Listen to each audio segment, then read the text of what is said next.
بریگا که چی؟ چی داری میگی؟ داداش من 1 سال و 5 ماه 6 روز بالای برجکا گذروندم. به هر کس و ناکسی چشم گفتم که 1 روز اضافه نخورم. کی میجونه من به وقت یتیش میرم. الانم فقط میخوام برم ببینم اگه قرار نبود مال من بشه واسه چی عمر منو تباه کردن. بابا پسر خوب کی داره بهت میگه؟ من همون که 1 سال و 5 ماه و 6 روز پیش داشتی میرفتی پادگاه موهاشو باد زد. چرا؟ چون تو این برادرم یا پاره تنمی. الانم اگه میگم نریم اونجا به خاطر اینکه یه موقع بهت بی‌حرمتی میکنن رد میدیم یه اتفاق میفته.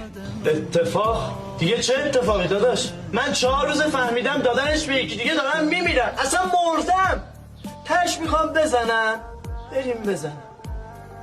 مرد حسابی منو مسخره کردی واسه چی داری میخندی؟ نه داداش چه مسخره فدات شم. هر چه پیش آید خوش آید. ما که خندان میرویم. را بیافت.